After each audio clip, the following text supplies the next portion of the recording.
Merci, messieurs, pour cette introduction et ces mots de bienvenue. Et tout de suite, donc, nous allons rentrer dans le vif du sujet et dans les travaux, en laissant la place à Julia Sergault et ses amis pour cette table ronde du restaurant traditionnel à la street food.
Bonjour à tous et donc merci de nous accueillir ici pour cette première table ronde. Donc j'attends de voir si la technique est en place avant de vous présenter le thème et nos invités. Non, je ne sais pas. Kylian, Sylvie, il y a quelqu'un dans la salle? Bien. Alors, écoutez, en attendant que l'image arrive, donc le thème de la première table ronde est consacré donc à un titre sur lequel il faut peut-être qu'on revienne et qu'on s'interroge, donc du restaurant traditionnel à la street food, l'évolution d'un concept. Alors, je voulais justement vous montrer quelques images, mais je vous les montrerai donc tout à l'heure, dès que ça sera en place.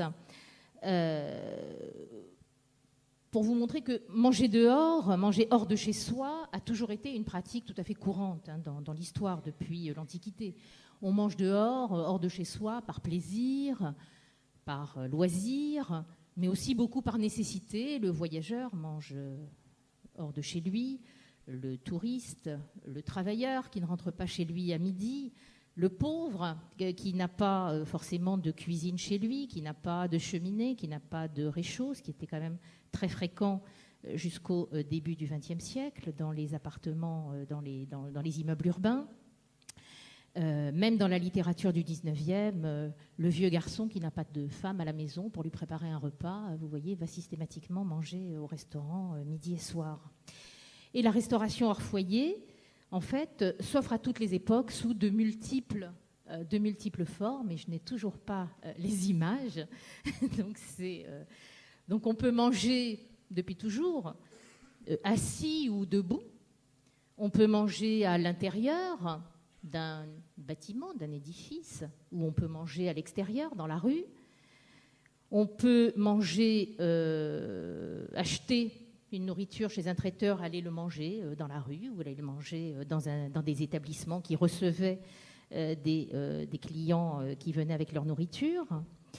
On peut, au moment où le restaurant, ce qu'on appelle véritablement le restaurant, apparaît, c'est-à-dire en gros vers les années entre 1860 et la Révolution française, et je vous renvoie aux travaux de Jean-Paul Aron, de Jean-Robert Pitt, de Rebecca Spang, sur les restaurants. On peut manger avec un service individualisé ou pas. On peut manger à des horaires flexibles ou pas dans ces établissements.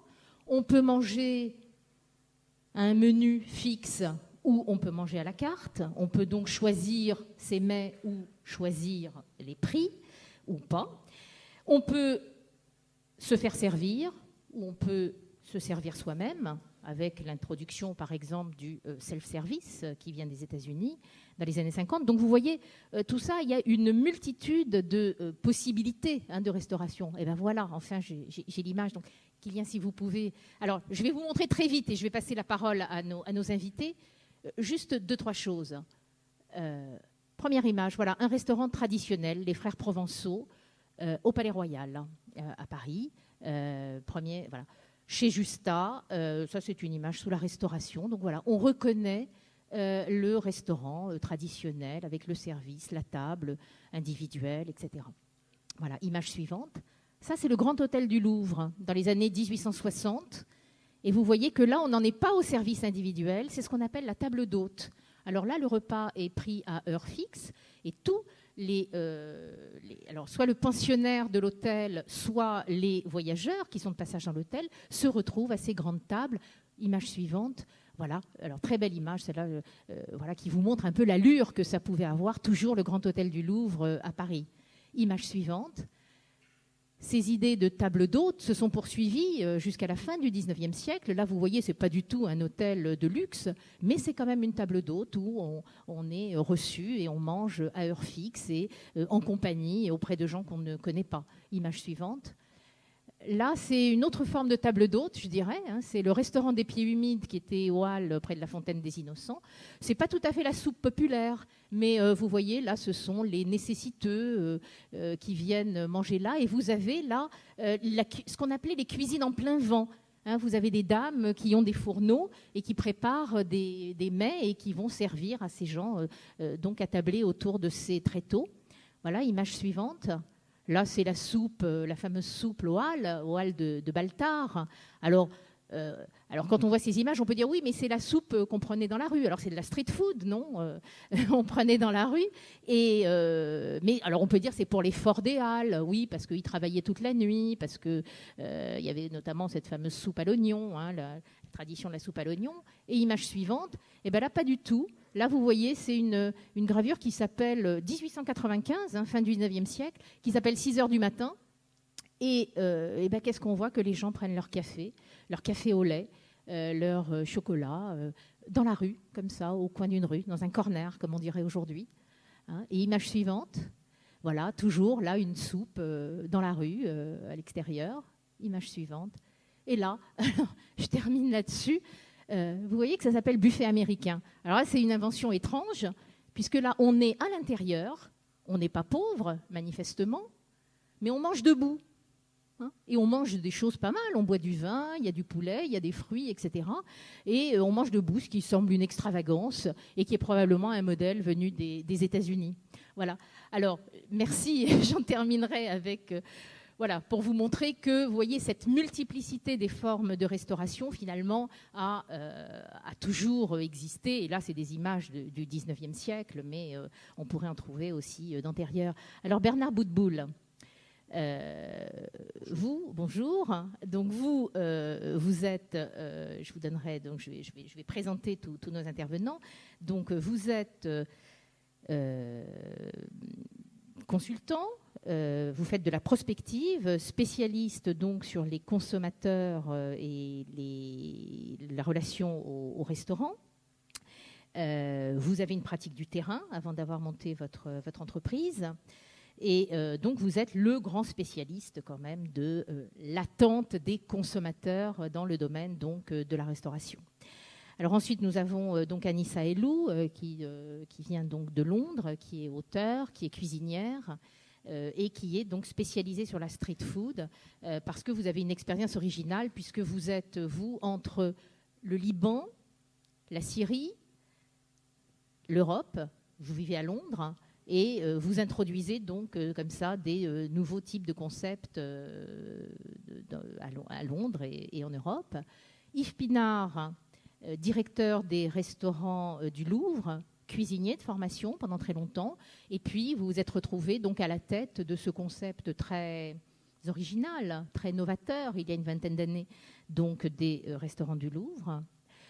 Hervé Fleury, directeur de l'Institut Paul Bocuse, donc vous, formation donc école hôtelière, école de management, expérience chez Accor notamment, et direction donc de l'Institut Paul Bocuse, qui est un des grands établissements d'enseignement supérieur donc pour la restauration et l'hôtellerie. Et puis Christophe Collin, école hôtelière de formation aussi, carrière chez Accor aussi, en particulier, mais pas seulement. Et vous êtes pendant longtemps donc occupé de la restauration dans le groupe, et vous êtes maintenant hôtel manager au Sofitel de Londres. Voilà. Donc vous voyez, on a l'éventail des possibles dans le domaine du restaurant, enfin, qui est représenté ici par l'expérience professionnelle de nos invités. Et je vais donc d'abord donner la parole à Bernard Boutboul pour vous faire à la fois commenter le thème de la table ronde, parce que je crois que vous avez une remarque à faire sur la thématique, et d'autre part nous dire aujourd'hui, d'après donc vos études, qu'est-ce qu'attendent les consommateurs, qu'est-ce qu'il en est des restaurants traditionnels, qu'est-ce qu'il en est des autres restaurants, est-ce que nous évoluons vers la street food, bien que la street food, on a vu, je vous l'ai montré, a toujours existé. Donc voilà, je vous passe la parole. En préambule, j'aurais tendance à dire que nous sommes dans un pays où la street food n'existe quasiment pas.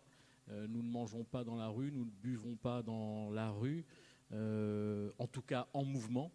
Nous avons besoin de notre petit confort pour consommer, contrairement aux anglo-saxons qui mangent et boivent énormément en mouvement. Mais en préambule, ce que je voulais dire quand même, c'est que nous sommes aujourd'hui dans une période de mutation et de bouleversement de la restauration. Je ne sais pas si le mot mutation et le mot bouleversement sont bien utilisés, mais on est en train de vivre un virage qui est probablement historique, à tel point qu'aujourd'hui, nous qui faisons ce type d'études depuis 20 ans, je pense que les paramètres qui ont fait les succès des restaurants hier ne seront plus les paramètres qui feront les succès des restaurants de demain. Pourquoi ? Parce que ce virage que nous avons entrepris, or non pas depuis la crise économique et financière, le virage de la restauration a débuté lors de la première crise de la vache folle. Donc c'est pas hier, c'est 1996. Donc ça fait une dizaine d'années que nous sommes dans un virage qui s'accélère avec la deuxième crise de la vache folle 2000, qui s'accélère avec un certain nombre de paramètres et qui s'accélère encore plus avec la crise que nous vivons actuellement. Mais on était déjà dans ce mouvement. Alors c'est un mouvement qui repose, selon nous, sur 4 paramètres que le restaurateur aujourd'hui doit tenir compte. 1, on a une problématique de temps. Nous nous nourrissons de plus en plus vite, que l'on soit ouvrier, cadre supérieur, homme, femme, de toute région, nous nous nourrissons de plus en plus vite.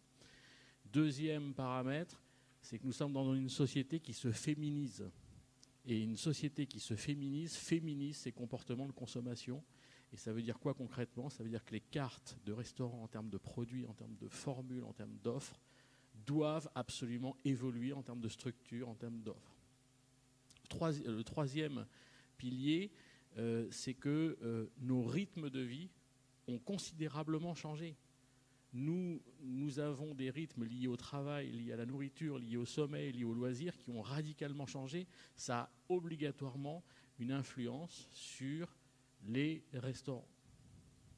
Et puis le quatrième pilier, qui est issu de ce que je disais en préambule, c'est que n'oublions pas que nous avons affaire à un Français, mais aussi à un Européen et à un habitant de cette planète, qui a vécu quand même des crises alimentaires successives qu'il n'a absolument pas oubliées et qui ont des conséquences dans leur rapport à l'alimentation en général, intra et hors domicile.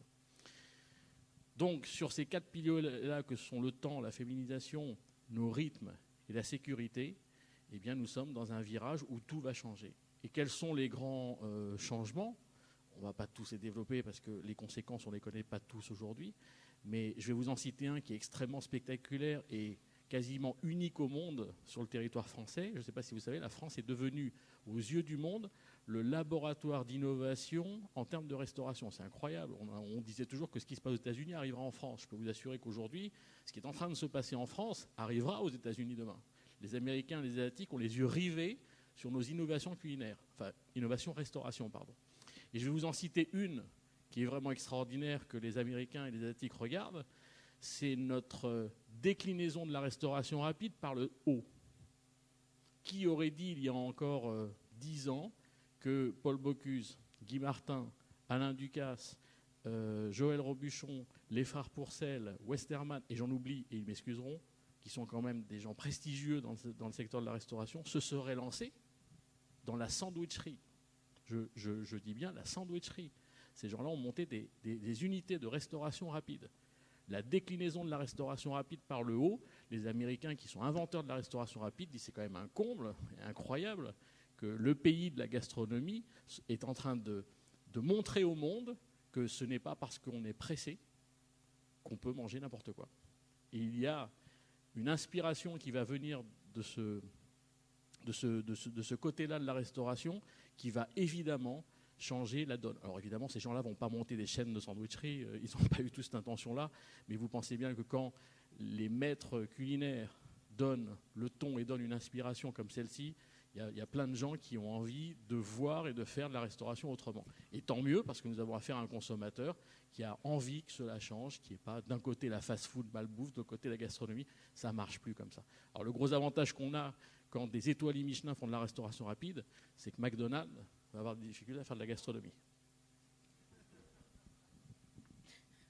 Merci.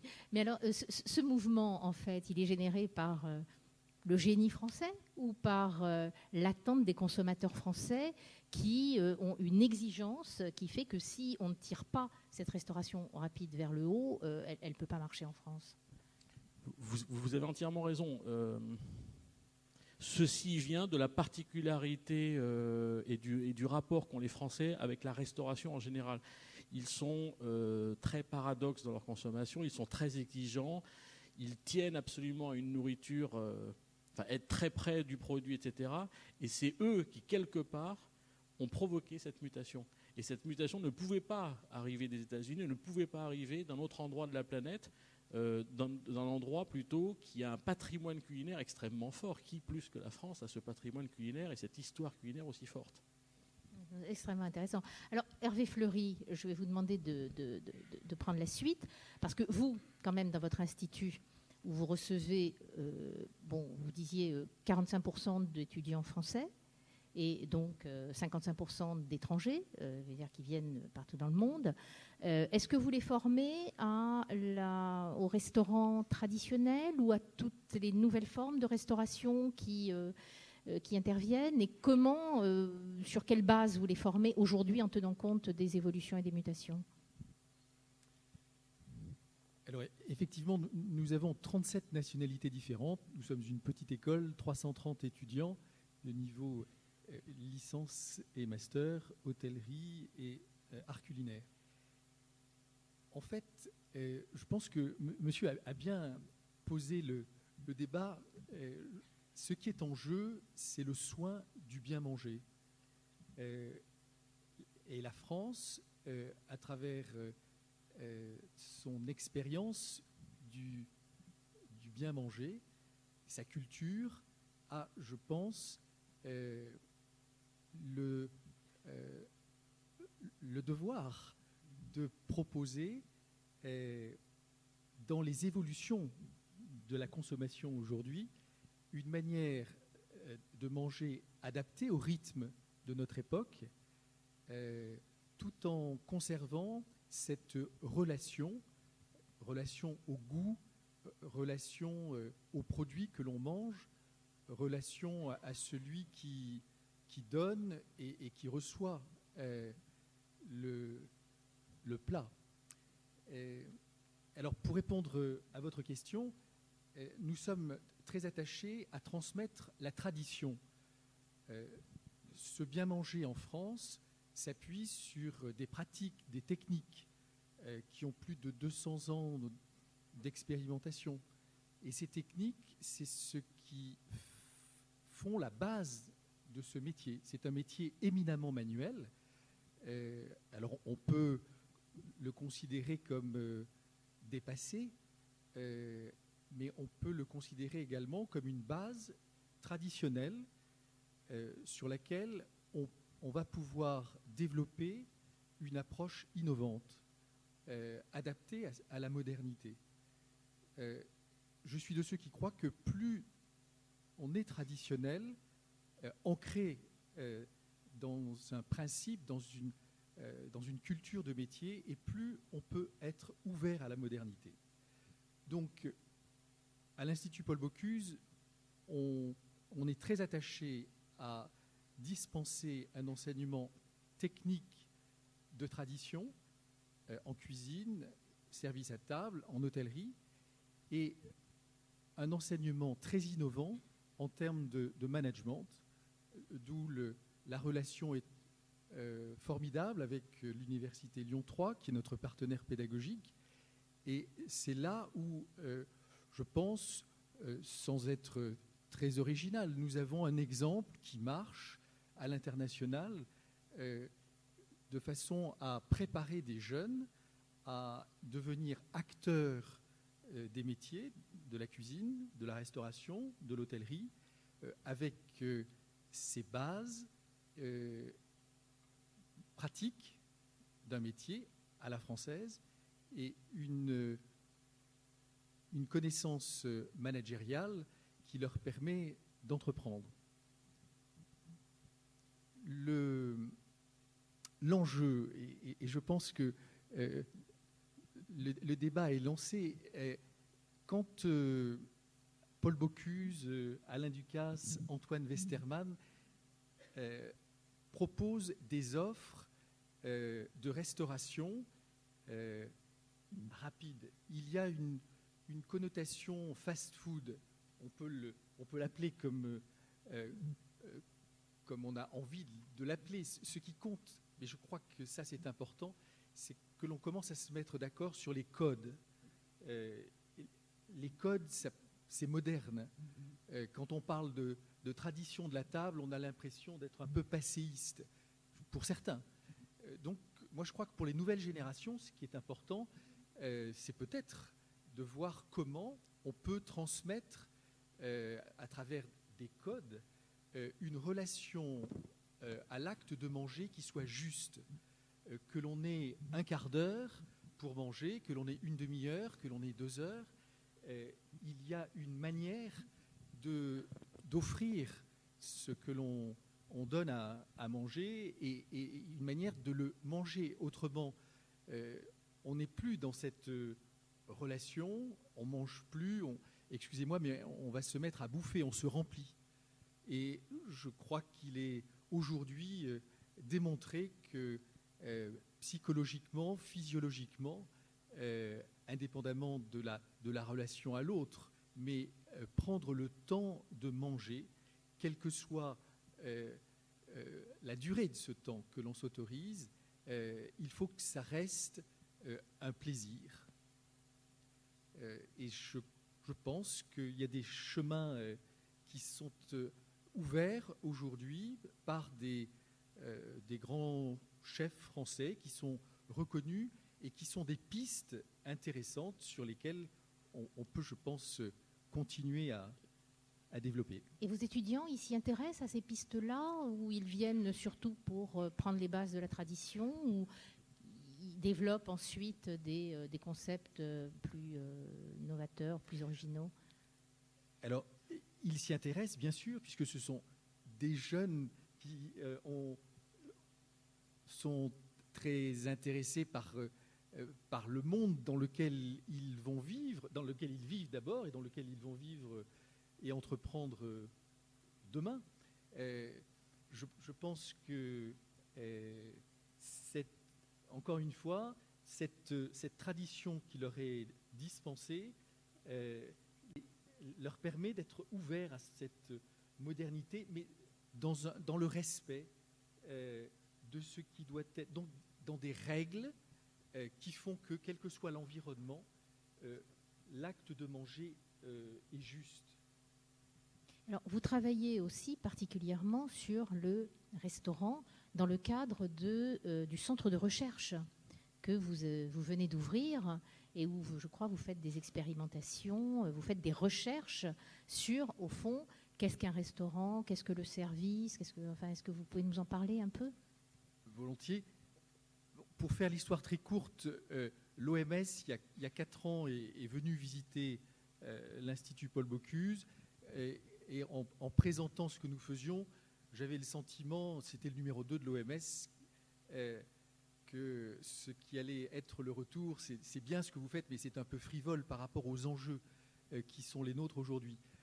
J'avais, moi, des clichés, les conséquences du mal manger, notamment aux États-Unis, mais c'est actuellement des constats beaucoup plus développés dans des pays émergents comme la Chine, comme l'Inde, où les habitudes de consommation changent et où les conséquences sur le comportement et sur la santé sont lourdes.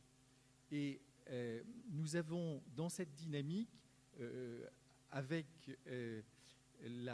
l'accompagnement de comités scientifiques, constaté que nous pouvions créer un outil qui allait être au service de la recherche, en partant du principe que nous prendrions l'acte de manger sur 3 niveaux.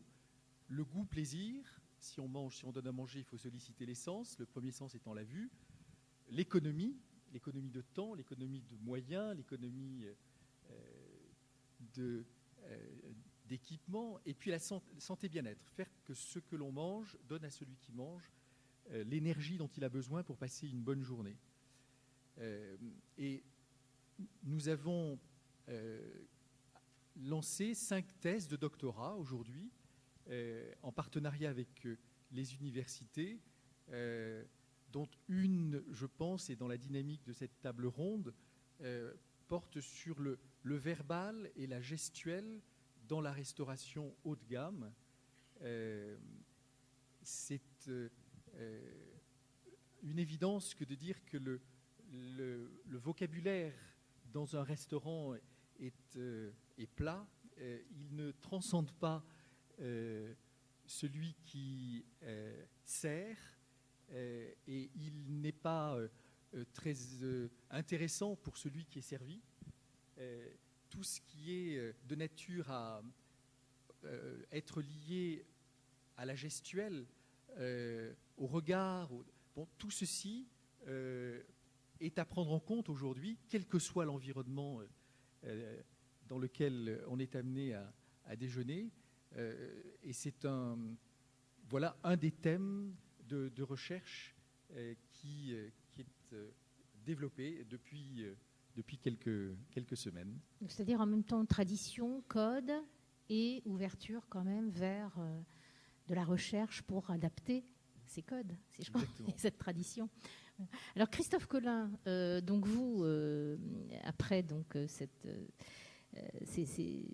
travaux, cette expérience professionnelle donc au Sofitel, au Four Seasons aux USA, donc vous avez travaillé au Sofitel. Donc quel est votre point de vue et quel est le point de vue de Sofitel sur le restaurant, le type de restauration à offrir à ses clients? Parce que je crois que vous posez beaucoup de questions et vous essayez de vous adapter. Enfin, d'où vous venez et vers quoi vous tendez?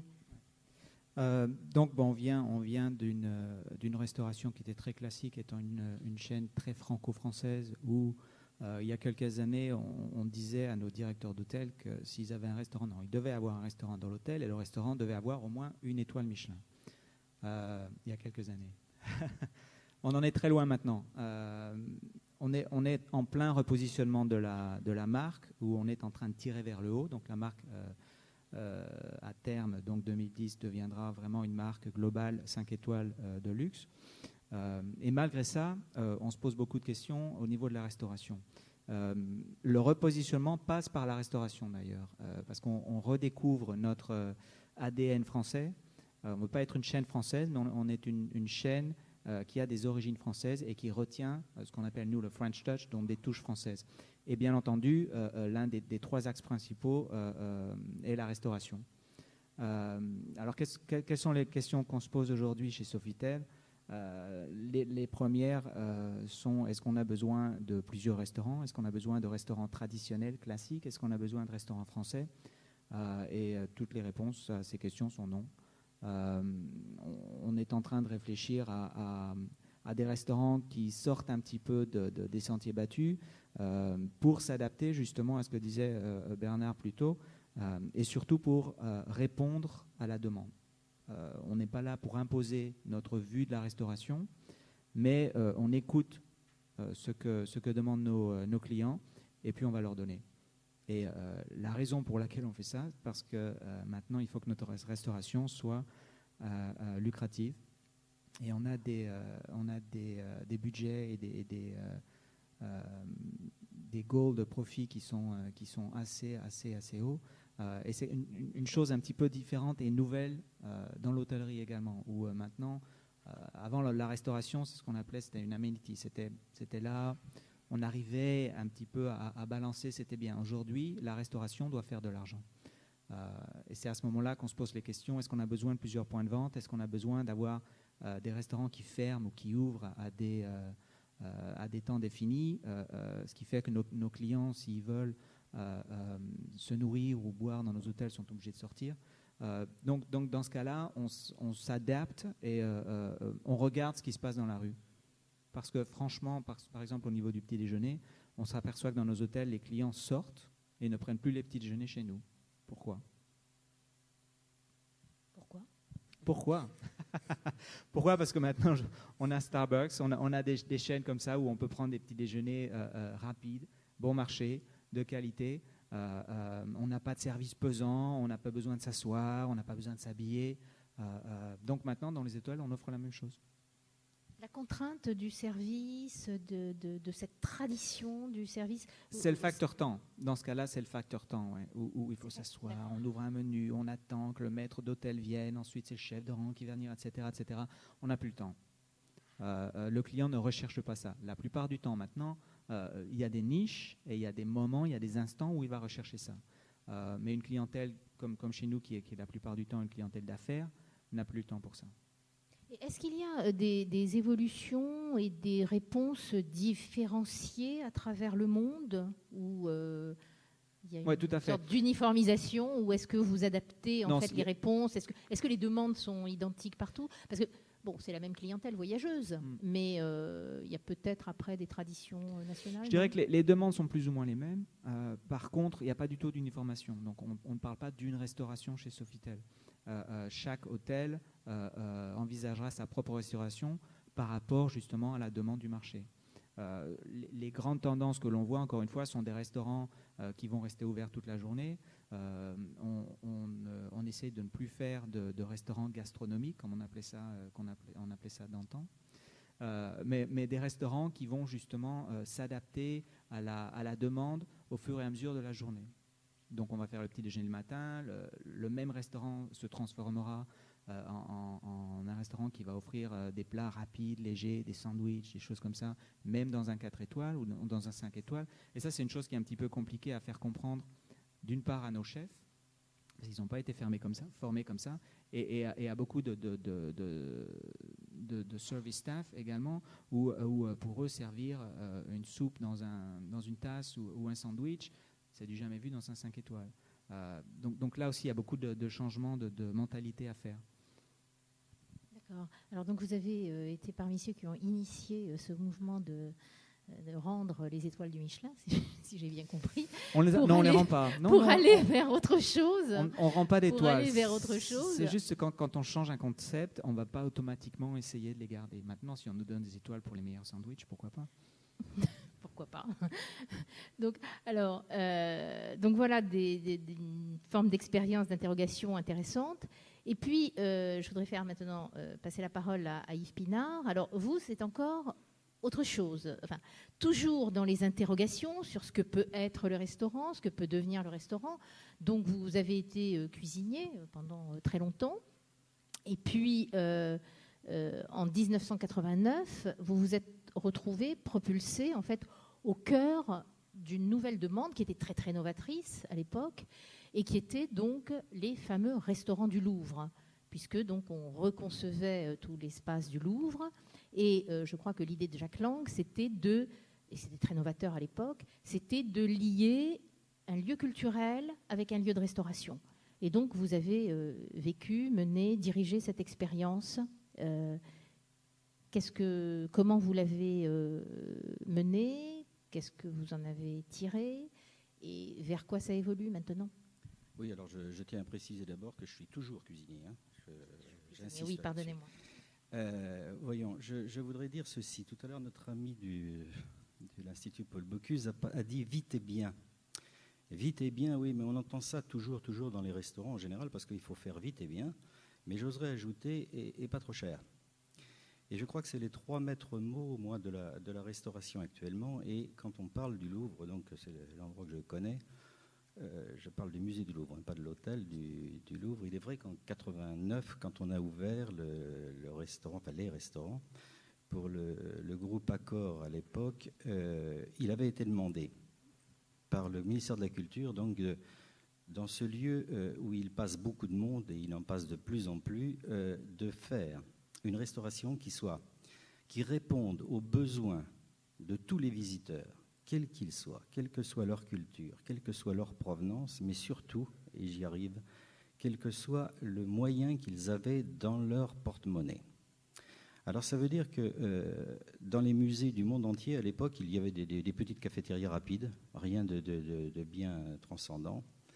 Et on a essayé, et je crois qu'on a réussi, à faire un peu tout. Et quand je dis un peu tout, c'est en pensant à chaque chose très très précisément. Je m'explique. On a ouvert, non pas le street food, mais on a ouvert la vente à emporter.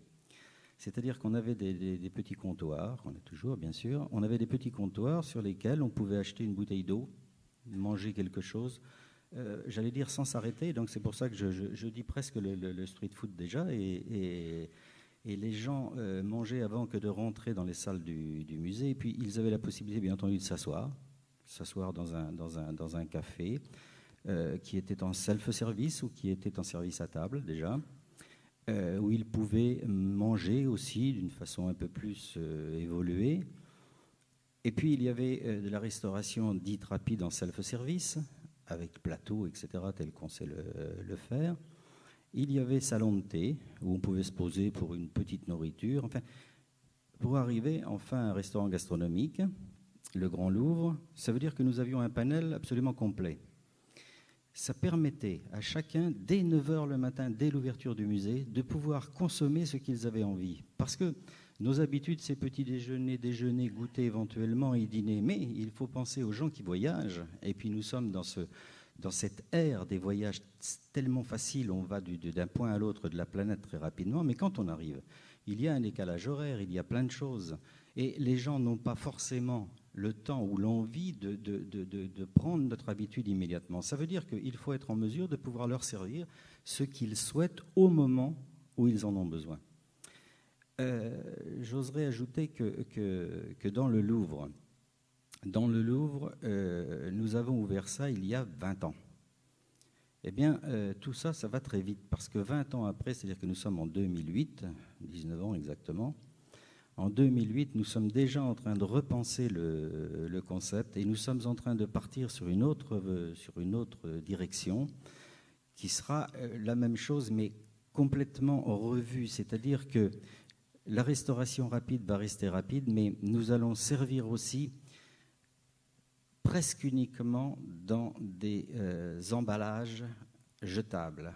Et ça, c'est quelque chose auquel il faut penser. Pourquoi on va faire ça ?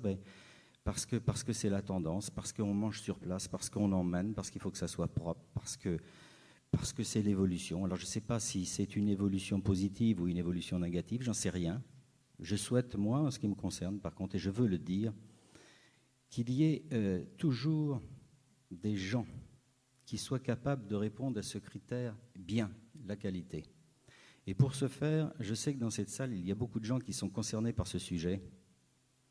Je souhaite que nous nous réunissions, je parle de la profession et vous les enseignants, que nous nous réunissions et que nous soyons motivés, que nous ayons cette passion de transmettre notre savoir pour les jeunes de demain, qu'ils fassent de la restauration dite classique ou qu'ils fassent de la restauration street food. L'important, c'est qu'on le fasse bien et qu'eux sachent le faire bien. Alors, Hervé Fleury, quand même, je ne peux pas m'empêcher de vous demander votre avis. La qualité peut aller de pair avec l'emballage jetable, avec manger debout, avec... Qu'est-ce que vous en pensez, vous ? Moi, je pense que quand l'intention est bonne, donc l'intention de bon, de bien, tout me semble possible. Et j'allais dire, pourquoi pas Vous aujourd'hui. feriez ce genre d'expérimentation dans votre école? Oui, absolument. Oui. D'accord, ça ne vous semble pas incompatible? Non, pas du tout. On verra tout à l'heure dans la discussion. Et alors, au restaurant du Louvre, est-ce qu'on peut dire que vous avez adapté un modèle qui était déjà assez fréquent aux États-Unis, en Amérique du Nord, etc., et qui est le food court, en fait. Parce que je sais que maintenant, il y a le food court au Louvre, qui ne sont pas les restaurants du Louvre, mais peut-être que ce que vous aviez à l'origine inauguré, qui était cette possibilité de restauration multiple, adaptée, est-ce qu'on peut dire que c'était une forme de food court ou pas? Oui, alors il existe, non pas au Louvre, mais dans le Carousel à côté, un food court précisément, qui réunit, je crois que c'est 14 restaurants différents de provenance différents du monde entier. Alors moi, je vais vous avouer quelque chose, c'est que j'aurais aimé inventer ça et puis faire un food court à la française. S'il y en a qui ont des idées, là, qui ont envie, je crois que c'est quelque chose que l'on pourrait faire. Ce sont nos amis, j'allais dire américains, c'est pas vrai, ce sont des Canadiens, les premiers qui ont mis ça au point, et c'est un concept absolument fantastique. Sauf que nous, en France, notre problème, c'est que on ne sait pas encore bien servir nos habitudes, et quand je parle de nos habitudes, c'est nos plats qui ont fait notre bonheur et surtout celui des autres. On ne sait pas trop le faire à un prix bas. On a besoin d'argent pour travailler, ça c'est bien connu, mais eux ont su le faire. Il faut savoir que dans ce food court du Carousel, à l'ouverture, ils étaient capables de servir un repas structuré pour environ 40 francs, tout compris. Ça veut dire que quand on parle de la marque américaine McDo, ils étaient à peu près sur le même plan, sauf qu'eux, ils servaient de la cuisine élaborée. Hein, c'est ça la différence. Et nous, on n'est pas parti dans ce sens-là, même dans le futur Louvre, on n'est pas parti dans ce sens-là, mais sans dévoiler ce que nous allons faire, parce que ce n'est pas encore réalisé, mais on va même jusqu'à la boutique qui ressemblera presque à ce qu'on trouve sur les autoroutes, mais bien sûr en plus, comment dirais-je, en plus pensé. On pourra aussi, dans un de nos points de vente, dans un des restaurants, on pourra emporter en faisant son marché avec un panier. Voilà, c'est ça. Et je crois qu'on peut appeler ça du street food parce que ces produits en question, on pourra les consommer tout de suite si on en a envie. On pourra les emmener et on pourra les offrir à l'extérieur. D'accord. Alors, on parle de street food. Je ne sais pas si le terme est véritablement approprié. Bernard Boutboul disait tout à l'heure que, notamment en France, nous n'avons pas véritablement de street food, j'ai bien compris. Street food voulant dire manger dans la rue. Et que, à part quelques échoppes dans des grandes villes, où on peut en effet manger quelque chose debout devant les shops dans la rue, c'est pas du tout quelque chose qui est répandu en France. Alors en revanche, Anissa Elou, vous qui avez donc cette expérience, cette pratique du Moyen-Orient et donc que vous essayez de transposer dans votre travail, donc c'est quoi le street food au Moyen-Orient? Est-ce que c'est quelque chose donc, qui correspond à une culture?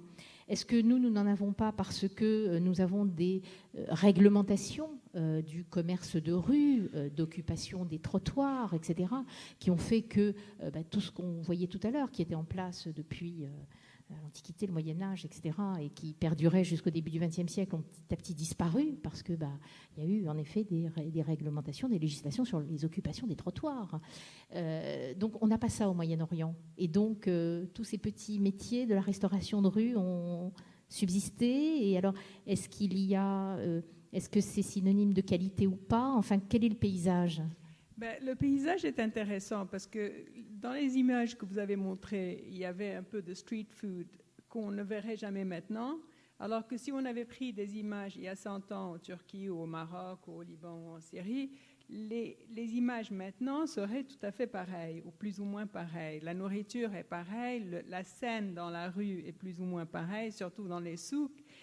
Et Et de manger dans la rue au Moyen-Orient, la différence dans la Méditerranée entre, disons, la France, l'Espagne et l'Italie et la Turquie à l'est et au sud, c'est que dans le temps, les voyageurs s'arrêtaient dans des petits hôtels en France, par exemple, où il y avait la nourriture, alors que dans les camps, dans les caravansérails du Moyen-Orient, ils devaient demander la nourriture à l'extérieur. Donc il y avait cette culture de street food déjà pour les voyageurs, aussi pour les gens dans les souks et tout. Mais ce qui est intéressant maintenant dans le street food au Moyen-Orient, c'est que c'est toujours manger bien, parce que les voyageurs, les shoppers et tous ces gens-là doivent manger en dehors de chez eux, mais ils doivent bien manger, presque comme chez eux. Mais ce n'est pas toujours nécessairement vite.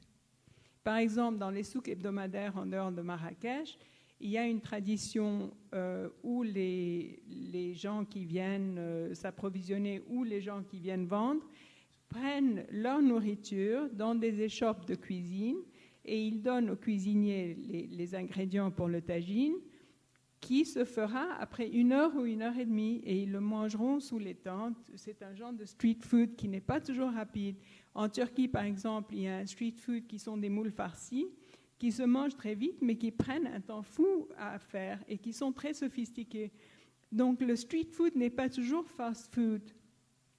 Merci de cette précision, en effet. C'est intéressant comme concept.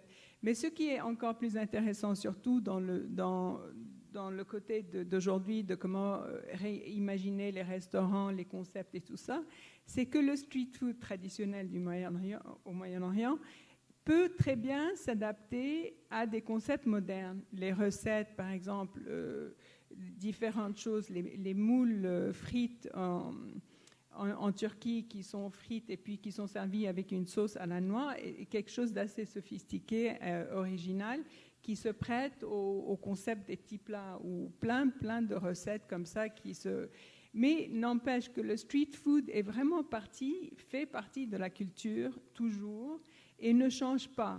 Les gens mangent ou assis vite, par exemple, dans des échoppes de butchers, de bouchers, j'oublie mon français.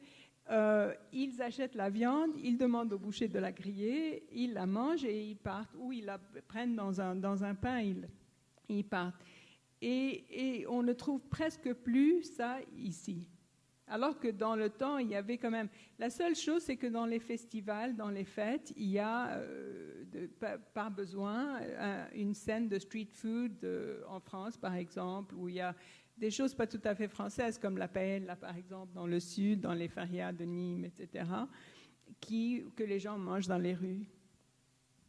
Et alors, c'est envisageable, ça, en France, Bernard Boutboul Il y aurait une demande ? Là où je suis complètement d'accord, c'est que nous sommes dans la restauration rapide, puisqu'on parle de ça, sur une distinction qui est typiquement française, qui est qu'on a affaire à un consommateur qui veut être distribué rapidement de ce produit. En aucun cas, il le dit de moins en moins, qu'il veut le consommer rapidement.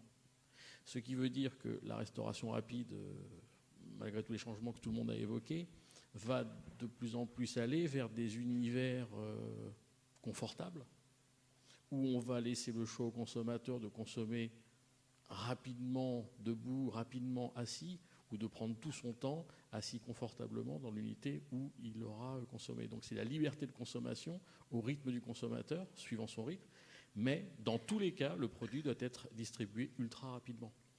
Donc à ne pas confondre restauration et distribution rapide. Vous avez réagi ? Oui, bien sûr, je suis complètement d'accord avec ça, mais je voudrais quand même dire que nous, en France, la nourriture des rues, il y a longtemps qu'on vend des frites sur les fêtes ou ailleurs et que l'on mange ça dans la rue en partant. Ça, c'est quelque chose qu'on connaît bien. Je ne rentrerai pas dans le débat de savoir qui a inventé la frite, n'est-ce pas ? Mais ce que je voudrais dire, c'est que des nourritures de rue existent depuis fort longtemps. On n'est pas en train d'inventer quelque chose, on n'est pas en train de créer quelque chose, c'est pas vrai. Il faut savoir que dans les villes, jusqu'au XVIIIe siècle, fin du XVIIIe siècle, il n'y avait pas de cuisine dans les immeubles, dans les appartements d'immeubles, il n'y avait pas de cuisine. Ça veut dire que les gens qui avaient une maison avaient une cuisine pour des raisons bien sûr de sécurité, mais les autres n'avaient pas de cuisine. Ça veut dire qu'il y avait des gens dans les rues, sur les échoppes, qui vendaient des nourritures toutes faites et on allait les chercher. Donc c'était déjà des nourritures de rue. Oui, mais maintenant, on a des cuisines. Donc, si on mange dans la rue, c'est plus forcément par nécessité, parce qu'on est poussé à aller manger dehors, mais par d'autres types de nécessités qui sont le temps. Oui, Anissa ? Non, mais ce que je voulais dire, c'est qu'en fait, maintenant, dans l'Ouest, ce que j'appelle l'Ouest, le concept de la nourriture de rue est un concept qui n'est pas bon en principe.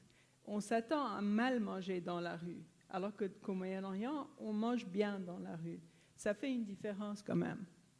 Mais alors, est-ce qu'on peut relever la qualité de cette nourriture oui, bien de sûr rue en peut. France, monsieur le formateur? La qualité, oui, bien sûr, que c'est ce que je disais tout à l'heure. La qualité est le mot-clé de notre survie, si je puis dire.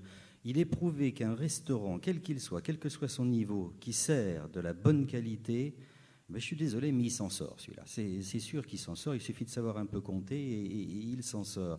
A contrario, celui qui fait de la mauvaise cuisine, qu'elle soit rapide ou qu'elle soit lente, ben, il s'en sort pas longtemps parce que l'établissement n'a pas une durée de vie intéressante.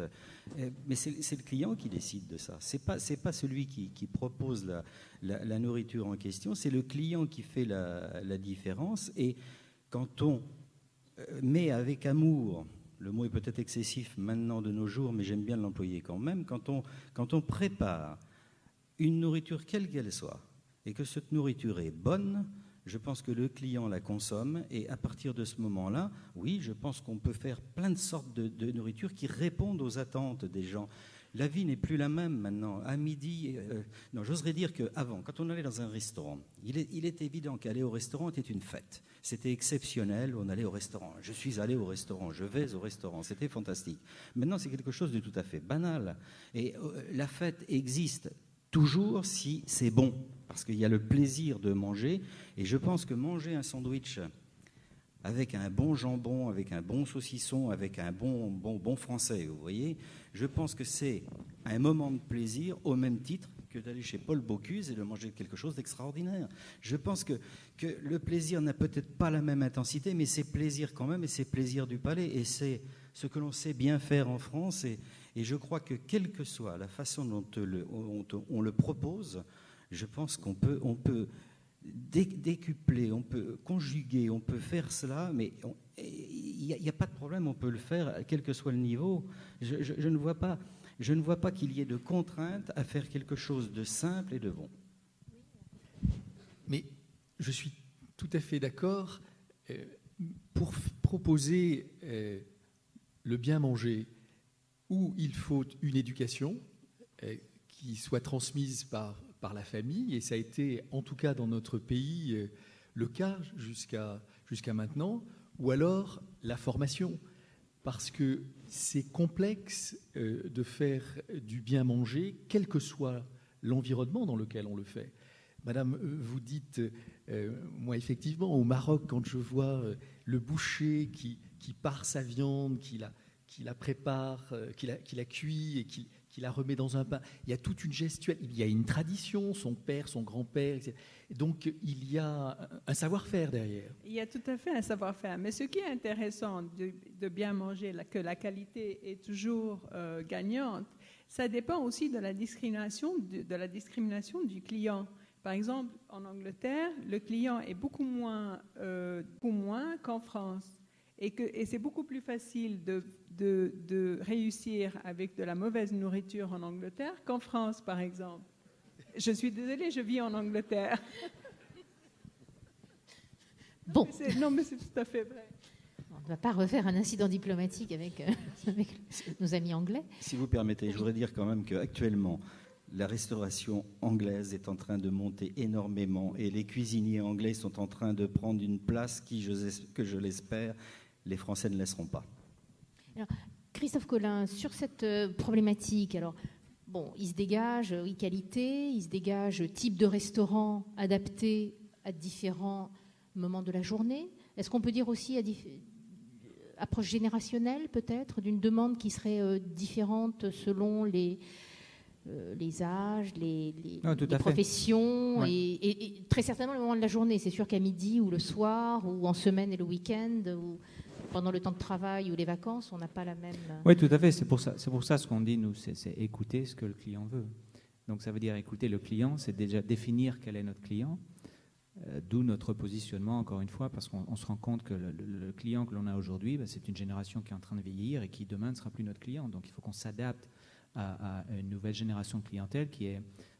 notre client était le baby boomers, maintenant notre nouveau client va être le Gen X, donc les gens de 40, 45 ans qui ont des demandes et des besoins qui sont complètement différents. Donc on est obligé de s'adapter pour pouvoir acquérir cette nouvelle clientèle. Je veux juste rebondir sur ce que vous disiez, qu'aujourd'hui, oui, la capitale européenne, je ne veux pas dire de la gastronomie parce que c'est tellement un grand mot, mais de ce qui se passe, qui est excitant au niveau des restaurants, des chefs, etc., est certainement Londres. Londres aujourd'hui est au-dessus de Paris pour ce qui se passe au niveau nouveauté, au niveau essayer de nouvelles choses, lancer les nouvelles tendances. Donc si vous voulez commencer une carrière fulgurante, venez à Londres parce qu'apparemment en plus vous pouvez faire quelque chose qui n'est pas très bon et ça marchera. Non, mais c'est Non, la je plaisante. différence entre les bons restaurants et les chaînes et la nourriture rapide. Non, je comprends, je plaisante. On mange très bien à Londres, mais on mange très mal à Londres aussi. Donc, mais pour revenir à ce que vous disiez, oui, c'est vrai qu'aujourd'hui, on est complètement obligé de s'adapter à une nouvelle génération qui a des besoins et des demandes complètement différentes. Est-ce que cette génération demande aussi le restaurant traditionnel, ou est-ce qu'il faut que... c'est-à-dire que lorsque cette nouvelle génération, lorsque les trentenaires d'aujourd'hui auront 60 ans, est-ce qu'ils reviendront à ces restaurants traditionnels, ou est-ce qu'il faudra faire évoluer ? J'espère. J'aimerais bien avoir une boule de cristal, donc je peux pas vous répondre. On a déjà assez mal à essayer de trouver des solutions pour aujourd'hui. Mais je ne pense pas qu'on reviendra vers le restaurant traditionnel comme on le voyait avec les chandeliers en cristal, etc. etc. Je pense que ça, c'est vraiment quelque chose du passé, ou pour vraiment, dans ce cas-là, célébrer, et ça devient vraiment quelque chose d'exceptionnel. Parce qu'on a des grands chefs qui vont, on a Robuchon par exemple, qui a ses ateliers de par le monde, mais généralement à côté d'un atelier, on a une petite salle de restaurant traditionnel qui va faire quelque chose de très, très exceptionnel, très gastronomique. Donc aujourd'hui, il y a toujours une double demande. Est-ce que demain on l'aura toujours? Je ne sais pas. Oui, je crois que la demande, les goûts changent suivant les âges, bien sûr, mais il est une tendance actuellement que tout le monde constate, que tout le monde remarque, c'est on a envie de retrouver la vérité, le goût. Et ça ne passe que par le produit. Ça ne passe que par le produit de qualité, bien entendu, qui est produit par des gens qui connaissent le produit, qui savent le faire arriver. Et il est à souhaiter que ce qui est en train de se dessiner au sein de l'Europe, à savoir de permettre de vendre des carottes de toutes les formes, je souhaite que cela prenne de l'ampleur et que l'on revienne à des valeurs réelles du goût et non pas des valeurs de l'agroalimentaire seulement pour permettre du profit. Je m'explique. Le fromage, on a 376 sortes de fromage chez nous. Je souhaite que l'on continue à vendre ce fromage, à pouvoir le goûter, ce fromage, parce que ça fait partie de notre patrimoine. Et puis, les cuisiniers ne pourront s'exprimer qu'à condition qu'ils aient des produits de qualité. Et tout ça est très lié, et je crois que tout le monde doit œuvrer dans le même sens, que ce soit les producteurs, que ce soit les restaurateurs, que ce soit les cuisiniers, que ce soit les hôteliers qui ont une importance pour recevoir les restaurants chez eux, parce qu'il y a besoin de bons restaurants dans une étape. Et puis, mon Dieu, les clients aussi. Oui, Anissa. Je suis tout à fait d'accord pour les produits. En fait, ce qui est très intéressant, je viens de rentrer de la Californie, et il y a de plus en plus de restaurants en Californie qui ont leur propre jardin pour être sûrs d'avoir pas seulement de très bons produits, mais des produits qu'eux veulent, à la taille qu'ils veulent, à la taille de pouce et tout ça, ce qui est très intéressant. Bon, maintenant, en Californie, c'est beaucoup plus facile de faire ça, mais n'empêche que c'est un concept. Ils ne vont plus au marché, ils s'approvisionnent eux-mêmes. C'est encore le modèle français, ça, non? Certains grands chefs avaient déjà développé leur jardin. D'ailleurs, pour répondre à ce que vous venez de dire, on a monté un restaurant qui ne va pas tarder à ouvrir à Reims, que je vous encourage à aller voir, où le restaurant est attenant à un potager potager est accessible aux consommateurs et évidemment accessible aux cuisiniers. Et le tout vit ensemble et ça va être quelque chose d'assez sympa. Ce que je voulais dire tout à l'heure à propos de l'évolution de la restauration traditionnelle, je ne pense pas que l'évolution de la restauration traditionnelle doive se poser dans les termes en se disant est-ce que la blanquette de veau va retenir, est-ce que le service au guéridon va revenir, est-ce qu'on va servir comme on faisait avant. Je crois qu'on se gourre de questions. La question n'est pas là. La question est comment la tradition doit évoluer avec son temps. Et je pense que la tradition existera et traversera le temps si elle s'adapte au nouveau mode de vie qu'on a dit précédemment. Exemple, à partir d'un restaurant traditionnel, aujourd'hui, je ne vois pas comment on peut passer à côté de la vente à emporter. Alors certains d'entre vous doivent se dire c'est quoi de la vente à emporter ? Il veut nous faire faire un fast-food d'un restaurant traditionnel. Pas du tout. Les consommateurs aujourd'hui qui adorent le plat de monsieur et madame machin dans le restaurant traditionnel souhaitent aujourd'hui pouvoir poursuivre ce moment de bonheur chez eux et pouvoir emporter 1 ou 2 plats ce soir à la maison. Aujourd'hui, le restaurant traditionnel ne le propose pas de manière bien ouverte, bien packagée, bien communiquée, etc. Et pourquoi on a affaire à un consommateur qui va vouloir de plus en plus ce type d'offre, c'est que, je ne sais pas si vous savez, mais en France, nous sommes très, très en retard en termes de sortie au restaurant. Nous prenons 1 repas sur 7 à l'extérieur de chez nous. Ce chiffre est extrêmement faible, puisque dans l'Europe traditionnelle des 15, nous sommes les derniers de la classe. Les Espagnols sont à 1 sur 6, les Britanniques sont à 1 sur 3, et les Américains sont à 1 sur 2. Je dis toujours que quand une mère de famille américaine dit à ses enfants « à table », tout le monde saute dans la voiture. Bon, je plaisante, mais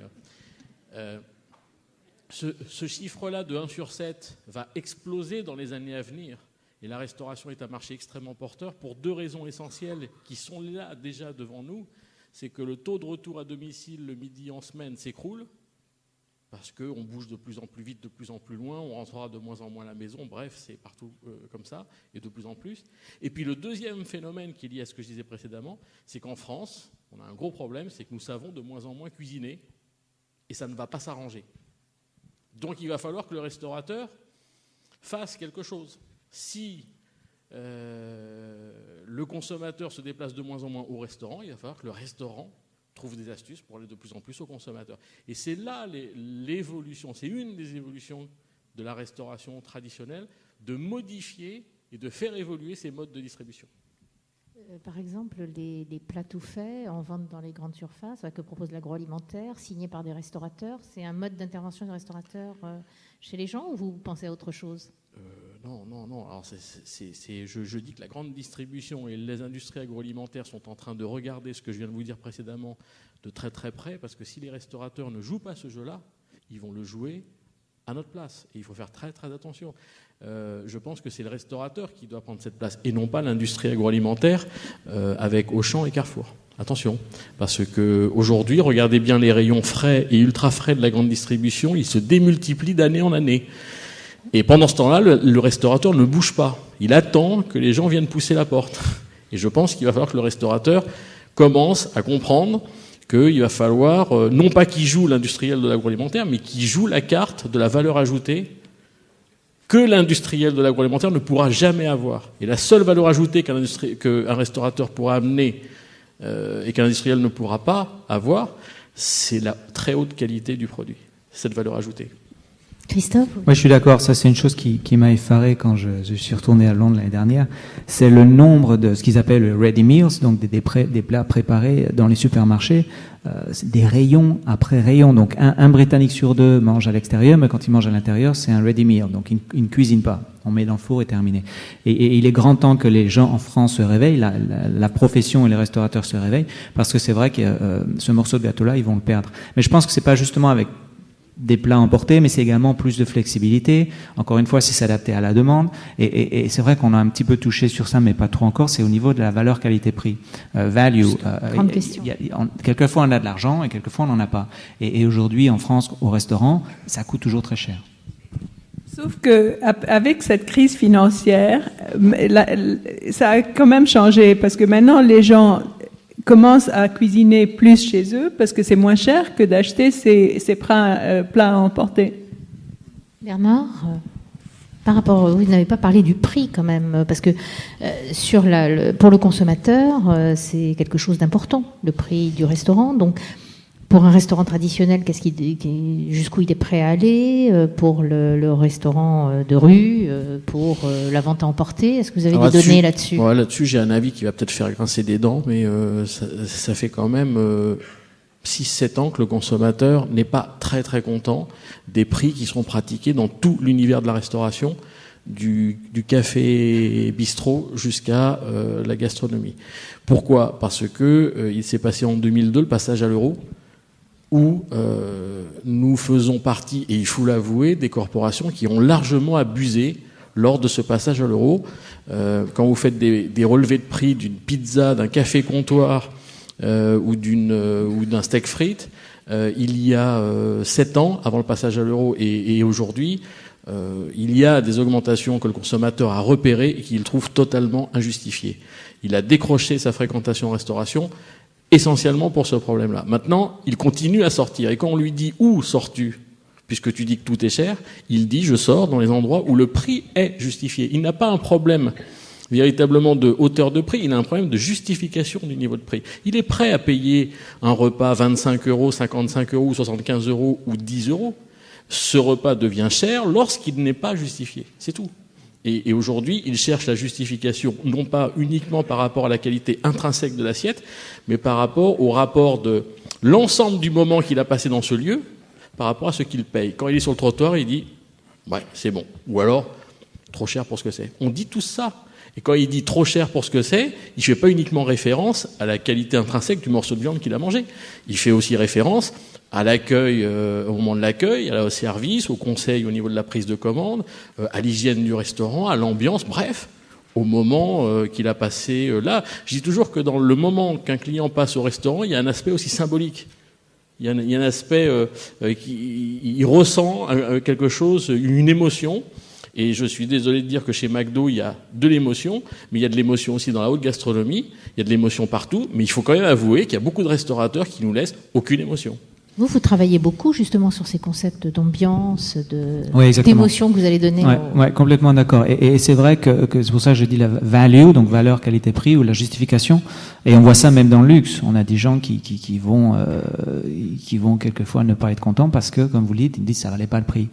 Même si c'est très haut. Et ce qui se passe maintenant aussi, on a un changement un petit peu dans le luxe, c'est que tout n'a pas à être très haut non plus. C'est pas parce qu'un client pousse la porte d'un hôtel 5 étoiles qu'il mange que du caviar et du champagne toute la journée. Donc ça, encore une fois, c'est s'adapter à la demande. Mais quelquefois, on va pouvoir mettre, quand c'est la saison, des sardines grillées sur le menu. C'est la meilleure sardine, c'est la meilleure cuisson, c'est le service, c'est l'ambiance, c'est la musique, c'est le design, parce que maintenant, ça compte beaucoup. Et puis, donc c'est une expérience entière, c'est plus vraiment ce qu'il y a juste dans l'assiette. Et le plus important, et ça c'est quelque chose qu'on essaie de pousser, et c'est encore une fois c'est un changement de mentalité, c'est cette valeur qualité-prix, cette value que le client va rechercher par rapport à ce qu'il achète. Donc à titre d'exemple, on parlait de café, donc nous notre café au St. James il coûte 4 pounds, ce qui fait 6 € pour un café. Mais personne ne se plaint du prix. Personne ne se plaint du prix. C'est servi dans une tasse très spéciale avec un macaron. Il y a tout un cérémonial autour. Et le client, à la fin, se dit « ça, c'est un café exceptionnel ». Pas parce que le café dans la tasse était superbe, il est bon, mais c'est du café. Mais c'est l'expérience. Et ça commence, comme vous le dites, par le chasseur qui va ouvrir la porte, qui va dire « bonjour », parce qu'on dit « bonjour » en Angleterre, etc., etc. Je voudrais juste rajouter quelque chose. Vous avez entièrement raison quand vous parlez de valeurs et de repères. Et ces valeurs et ces repères, à l'heure où on se parle, sont en train de bouger énormément dans l'esprit des consommateurs. Je vais vous citer 3 exemples. Il faut savoir qu'aujourd'hui, vous avez une grande chaîne de steakhouse très connue en France, que je ne citerai pas, qui propose en service à table, je dis bien en service à table, une entrée, un plat et un café gourmand, ou une boisson, pardon, à 8,70. Je répète, en service à table. Alors quand dans le même temps, le ticket moyen d'une cafétéria Casino ou Flunch est à 7,80, et qu'en même temps, vous avez des Asiatiques qui pullulent dans toutes les périphéries de grosses agglomérations avec des buffets énormes à volonté à 9 € le midi ou à 12 € le soir. Comment voulez-vous qu'à un moment, le consommateur là soit pas en train de se dire qui est ou qui sont les voleurs ? il est en train de perdre ses repères.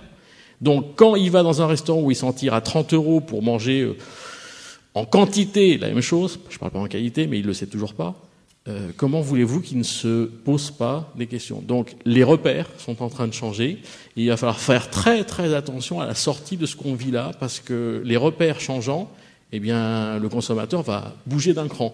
Et à la sortie, il va falloir être prêt pour être en face de ce cran et en phase de ce cran. Attention, là c'est un grand danger de ce qui se passe actuellement, parce qu'en plus c'est accéléré par le phénomène de la crise financière.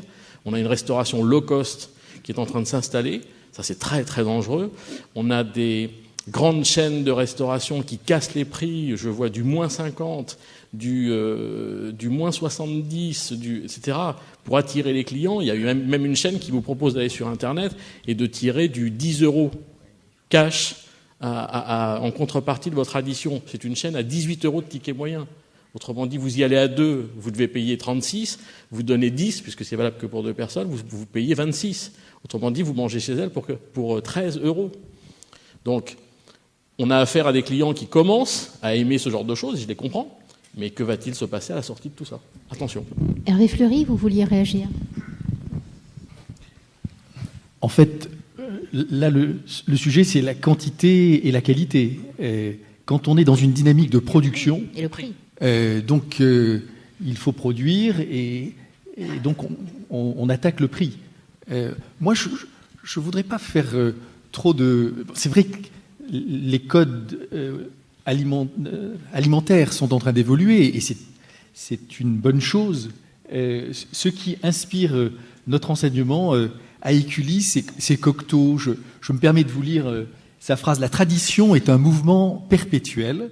Elle avance, elle change, elle vit. La tradition se rencontre partout.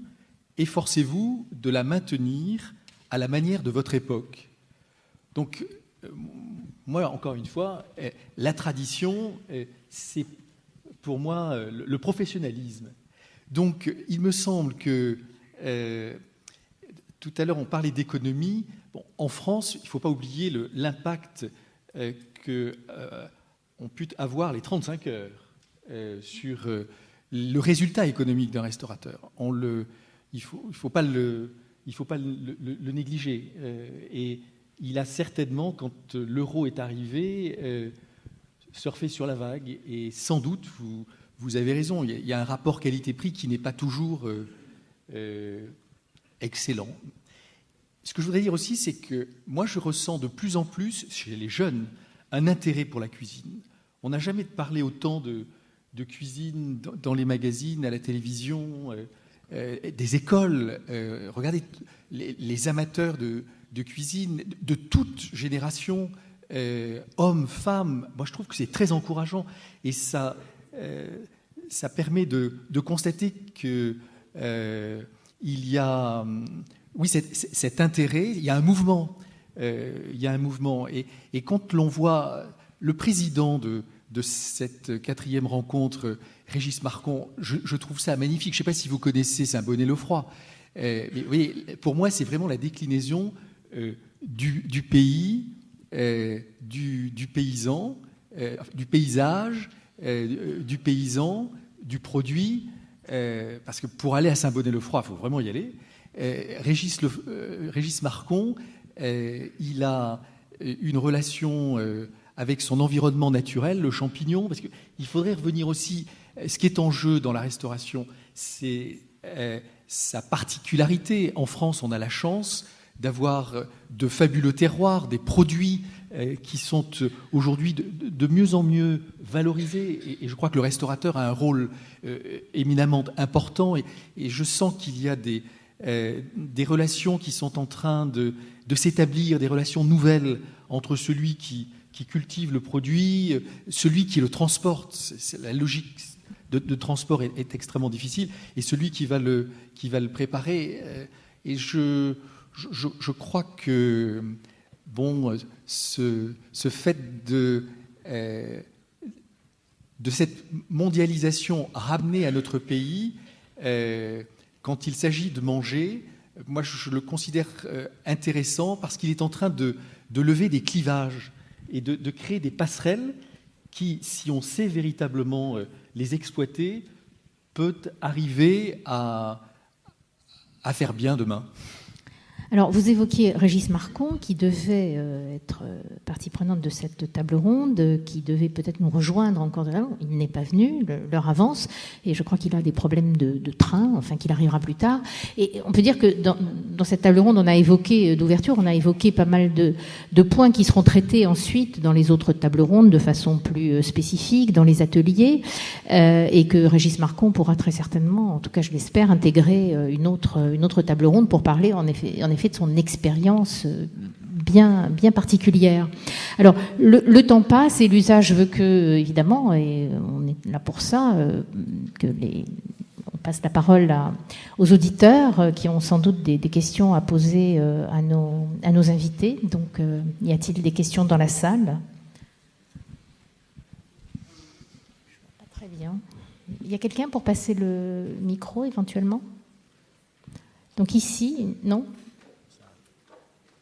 Levez bien haut, qu'on vous voit. Voilà, merci.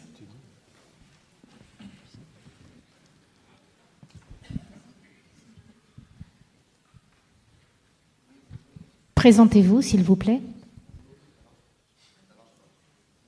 Ça va marcher. Ça ne marche pas. Il ne faut pas appuyer sur un bouton. C'est pas grave, on entend. Allô. Voilà, il y a quelqu'un en cuisine, c'est bien. Oui, bonjour, moi je voulais juste intervenir un petit peu. Présentez-vous, s'il vous plaît. Oui, Philippe de la Courcelle, j'ai un restaurant à Paris et à Tokyo, dans un style pas populaire, mais très décontracté. Et donc je voulais intervenir sur le street food, justement. Nos problèmes en France, je crois, interviennent globalement dans la qualité, et dans la qualité de ce qui est donné et dans le prix de ce qui est vendu. Deux choses. Je veux dire, c'est que la qualité, en France, le problème du cuisinier, c'est qu'il est généraliste. On reprend la street food de Moyen-Orient. Le street food de Moyen-Orient, c'est quelqu'un qui fait généralement un plat. Et il le fait depuis très longtemps. Donc on arrive devant lui, quelqu'un qui a fait vraiment ça depuis très longtemps, c'est toujours très bon. Il est tout seul, donc forcément, il n'a pas toute une brigade à entretenir. Ce qu'il vend est bon et pas cher. Donc je crois que le problème majeur en France, c'est ça. C'est qu'on forme des cuisiniers. On est obligé d'avoir dans les cuisines en France des cuisiniers qui sont bons partout. On doit faire la pâtisserie, on doit faire le salé, on doit tout faire. Mais à une excellence qui, malheureusement, est rare. Et donc, donner ce genre de prestations implique aussi une grosse brigade. Et une grosse brigade, donc, des frais généraux énormes. Donc la street food en France, je crois, arrivera le jour où il y aura un style de restauration, je vais dire, pas unique, mais presque, sur un plat ou deux, mais de très bonne qualité, et où on en aura donc un rapport qualité-prix excellent. Voilà, c'est tout ce que je voulais. Vous vous sentez interpellé, Hervé Fleury, dans les formations, par exemple? Est-ce qu'on pourrait envisager, non, des formations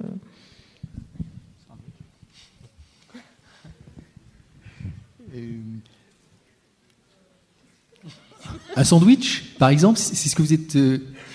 Ah non, pas le sandwich, non. Quand madame évoquait des plats du Moyen-Orient, moi je suis par exemple comme les falafels ou le tagine ou les moules farcis. C'est vrai, en fait, c'est vrai qu'au Moyen-Orient, c'est des spécialistes qui le font de génération en génération.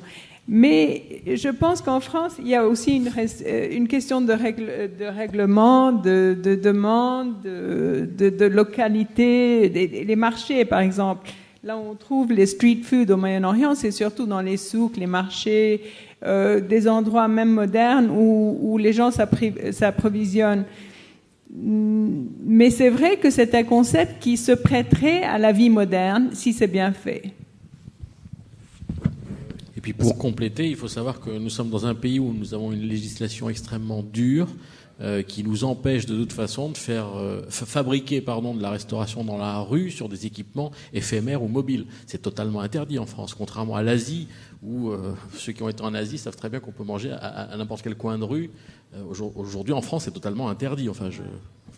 Et avec ironie, on pourrait dire que le street food pourrait être la réponse à la demande généralisée des restaurateurs qui auraient que la TVA passe à 5,5 parce que la vente à emporter est à 5,5 seulement. Autre question, monsieur? Alors, je tiens le micro. Alain Sadirac, je suis professeur de marketing au lycée hôtelier de Biarritz. Je réagis vivement à votre réaction qui est, quand vous avez dit sandwich, c'est-à-dire que quand on parle de street food en France, on y colle systématiquement le sandwich. Et ça m'agace parce que je pense qu'on peut faire du street food en France, en dehors du sandwich, faire autre chose. Alors le problème, c'est la législation, effectivement. Pourquoi? Bon, moi, je connais bien l'Amérique latine, je connais bien le Maroc, etc. On fait du chaud en street food et on fait du très très bon chaud, en fait. Je pense qu'on est coincé. Alors je pense que la France est un pays coincé, en fait. Alors coincé par la législation, mais coincé aussi par exemple, je vois des comportements du style, au niveau de vous parliez de flexibilité, c'est un véritable problème chez nous, la flexibilité. La flexibilité des horaires, par exemple. On a quand même du mal à adapter une restauration de rue à tous les... La restauration de rue, c'est une restauration qui doit se proposer à tous les horaires, y compris la nuit. Il est impossible, par exemple, en France, de manger la nuit quasiment. Et la nuit, ça serait très intéressant de pouvoir manger dans la rue quand on sort de bar, quand on sort de boîte. C'est quand même là que la street food prend aussi sa valeur et son intérêt. Donc je suis pessimiste sur la street food en France par je dirais tout ce qui nous coince, quoi, en fait, entre l'hygiène, les comportements, etc. Moi, je vis à Biarritz, par exemple, il est impossible la nuit d'avoir la moindre activité parce que les habitants se plaignent du bruit, par exemple. Or, la street food, ça amène du bruit, évidemment. Enfin, voilà. Je ne sais pas si on allume les lumières pour nous dire qu'on doit quitter la salle, mais on a quand même encore 10 minutes, donc on va garder ce temps de parole encore. Bernard? Je voulais juste vous répondre, monsieur, vous avez entièrement raison. C'est vrai qu'en France, on est très, très coincé. Le consommateur français, par exemple, sur la vente à emporter que nous avons étudiée depuis quelques mois et quelques années et qu'on renforce actuellement, est très, comment je pourrais dire, très exigeant sur la vente à emporter. Il souhaite qu'un produit à emporter soit propre, préhensible et emballé. Propre, il ne veut pas s'en foutre partout. Et c'est pour ça que la pizza n'existe pas en France en vente à emporter, je parle en part individuelle à manger. La pizza slice que les Américains et que le monde entier a, nous ne l'avons pas en France. Préhensible, le français veut que ça soit facile à prendre à la main. Et c'est vrai qu'à part le sandwich, il n'y a pas grand-chose. Alors les fast-fooders de pâtes aujourd'hui nous donnent des boîtes à consommer ailleurs, sauf que quand vous ouvrez la boîte, vous avez un bain de vapeur qui vous gicle à la tête, avec une pâte qui est collée avec sa sauce dans du carton, etc. Donc il faut dire aussi qu'on a un problème de packaging, on a un problème de qualité et on veut faire de la street food.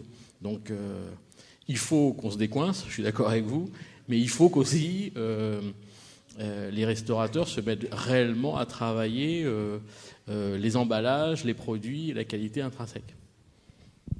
Il y avait une question, Gérard Cagna. Oui, Gérard Cagna, bonjour, cuisinier. Je voudrais revenir un peu sur une intervention que vous avez faite, cher Bernard Boutboul, sur les consommations et sur les habitudes. C'est vrai que tout le monde est conscient qu'on est dans une révolution culturelle, mais aussi structurelle. Et si notre ami de Christophe Colin, je ne me trompe pas, c'est bien Christophe Colin, nous dit « Venez vite vous installer à Londres, c'est la place pour des très grands restaurants et même des mauvais », il a oublié d'intégrer dans l'analyse que Lehman Brothers va licencier 50 000 personnes dans toutes les banques sur la City et sur New York. Donc tous ces gens qui faisaient Flores dans des restaurants très chers, quelquefois très bons, souvent très... on va y avoir une autre démarche. Donc c'est une passerelle entre ma question que je vais vous poser. C'est vrai que vous employez souvent dans les habitudes alimentaires aujourd'hui, vous avez occulté volontairement le mot repas, vous employez souvent le mot prise de nourriture. La prise de nourriture, c'est vrai que ça correspond à une consommation de street food, on est bien d'accord. Mais l'autre jour, dans une conférence que vous avez faite dans les rencontres du CIRA, vous avez abordé un sujet qui est très intéressant. Vous avez dit, et vous ne l'avez pas quantifié encore parce que vous n'avez pas assez de données, Et comme ça va être provocateur, bien sûr, je suis là pour ça, ça va être le retour de la gamelle. Il est clair que, et je dis la gamelle et c'est pas péjoratif, ça va être le retour j'en ai vu l'autre jour dans le RER, des jeunes femmes qui partent le matin avec un petit bazar en plastique là, et elles mangent leur petite salade, leur petite carotte râpée, machin, leur petite bouteille de flotte. Elles ont calculé, ça fait 1,80 €, tout compris. Elles ont mangé pour 1,80 €, elles ont mangé leur petit yaourt, et circulé, on va au bureau. Et je crois que vous avez raison, et l'année qui va venir va être une année, à mon avis, pas facile, parce qu'on n'est plus dans la crise, on est dans l'histoire. Avant, on était dans la crise, et maintenant, on est dans l'histoire. Donc, il faut réécrire aussi un certain nombre de choses. Donc, vous pourriez nous parler un peu de cette... Parce que l'autre jour, vous avez dit, on sent que ça bouge, je ne quantifie pas, mais je pense que ça correspond peut-être, sur le plan sociétal et sociologique, à probablement, non pas un marché, mais une habitude, ou pas encore une coutume, mais une habitude. Oui, pour l'instant, la seule chose que je peux vous dire, parce qu'on en est sûr, nous avons des pertes de volume dans les circuits classiques de la restauration, et nous ne retrouverons pas ces volumes intégralement lorsqu'on prend tous les circuits. Donc ça veut dire soit que les gens ne mangent plus, ça j'y crois pas, soit que les gens se nourrissent sur un autre circuit qui nous échappe, en tout cas en termes d'analyse. Alors, on a fait quelques analyses et on s'est aperçu qu'il y avait des gens qui avouaient et qui disaient oui, j'emmène des trucs de chez moi pour manger à midi. Alors on a dit c'est le retour de la gamelle. Alors l'INSEE, au même moment, a décelé le même phénomène que nous, sauf que eux ont déjà quantifié le phénomène. Et là, je doute fort qu'on en soit déjà là, parce que si l'INSEE a raison, c'est plus qu'un phénomène, c'est énorme. L'INSEE quantifie le nombre de personnes en déclaratif qui disent emmener des choses de chez eux vers leur lieu de travail à 12% de la population active, plus ou moins régulièrement. Si l'INSEE a raison, ça devient quelque chose de colossal, parce que 12% qui échappent au circuit classique de la restauration, mais c'est énorme. Alors, aujourd'hui, c'est vrai que dans le tertiaire, le micro-ondes est souvent dans l'entreprise. Et puis, j'entendais sur une radio quelque chose que je trouve extraordinaire. À Bombay, je ne sais pas si vous avez entendu parler de ça, il y a des livreurs qui se sont mis à faire une nouvelle forme de livraison qui est vraiment unique au monde, paraît-il. C'est-à-dire qu'au lieu qu'il y ait des livreurs comme on a ici, Pizza Hut, Domino's Pizza, etc., eh bien, ces livreurs vous proposent, en tant que salarié, d'aller chercher ce que vous voulez manger à midi, là où vous voulez, et vous l'emmenez où vous voulez. Ça veut dire quoi concrètement? Ça veut dire aller chercher la bonne petite bouffe que ma maman a fait pour moi à midi, et vous me l'emmenez sur mon lieu de travail. Vous vous rendez compte un peu ce truc-là? Alors, je pensais que c'était un truc qu'ils avaient inventé il y a 3 mois. Le problème, c'est que ça existe depuis une centaine d'années. Encore faut-il que maman soit là à midi pour préparer un repas. Hein. Pardon ? C'est une autre histoire. Encore faut-il que maman soit là à midi pour préparer un repas. Oui, c'est le problème. Voilà. Est-ce que je peux... Autre question Julien, je peux oui, répondre pardon, Christophe. Je veux juste répondre à monsieur. C'est vrai qu'en ce moment, on a ces énormes problèmes à Londres où beaucoup de personnes perdent leurs jobs. Et c'est ce que je voulais dire par flexibilité aussi. C'est la flexibilité de l'offre. Encore une fois, nous, on est dans le luxe. Donc, généralement, on pense que tout est vraiment haut de gamme et très cher. Et on est obligé de s'adapter depuis quelques années. Et dans les menus de nos restaurants, on a une soupe à la tomate qui va jusqu'à, en exagérant, le lièvre à la royale. Ce qu'on voit en ce moment, c'est que c'est vrai, la demande est plus en bas. Maintenant, vous qui cuisinez le savez, quelle est la plus grosse marge sur un bol de soupe ou sur quelque chose qui est très cher? Donc, dans un sens, ça marche dans les deux sens. Le consommateur est content. Nous, à la limite, on n'est pas trop... on est content aussi parce qu'on achète moins de produits qui nous coûtent très cher et notre marge est plus importante. Merci. Gilles Fumet, je suis géographe à Paris 4. Je voulais intervenir sur des aspects un peu culturels de vos interventions, en rappelant peut-être justement en matière de ce qui se transmet d'un pays à l'autre. La France ne peut pas être comme les autres pays. Je m'excuse, Monsieur Boutboul, mais si vous voulez, il me semble que chez nous, le restaurant est quand même une référence. C'est quand même des cuisiniers qui tirent l'alimentation vers le haut. Vous parlez de street food. Or, street food, c'est justement le contraire du restaurant. Ce sont des mots américains, ce sont des mots nourriture. C'est pas la même chose que cuisine. Et il me semble que c'est intéressant dans la géographie de votre table ronde que M. Pinard et M. Fleury, qui représentent la gastronomie, soient sur le même canapé. peut-être qu'il y a peut-être quelque chose d'intéressant, qui est que effectivement on a quelque chose à dire. Et je pense que Julia Xiego travailler sur cette question du patrimoine, il faut arrêter de nous mettre dans la tête l'idée que nous ne pourrions pas être des bons généralistes. Moi, je suis un très bon client de Philippe de la Courcelle, qui est un excellent généraliste et qui fait vraiment quelque chose d'absolument merveilleux, et marquer notre spécificité française. Marquer notre spécificité, certes, mais je veux dire, il y a quand même des mutations. Alors qu'elles se situent sur un terrain culturel spécifique, certes, mais ces mutations sont là, elles sont générationnelles, elles sont économiques, et donc c'est de savoir comment finalement, il me semble, notre fonds culturel va évoluer en tenant compte de ces mutations tout en gardant des spécificités. C'est bien ça la question, me semble-t-il. Y a-t-il d'autres questions dans la salle? Peut-être. Oui, bonjour. Une dernière question peut-être? Oui. Oui. Alors, pas une question, mais pour apporter un petit peu de l'eau à votre moulin, Fabien Perron, sur les entreprises traiteurs, un concept qui marche très fort en ce moment, c'est le plateau bureau. Et pour vous rejoindre et pour rejoindre une intervention tout à l'heure, il y a de plus en plus d'entreprises où les gens restent dans l'entreprise et même en province qui demandent à se faire livrer des plateaux bureaux.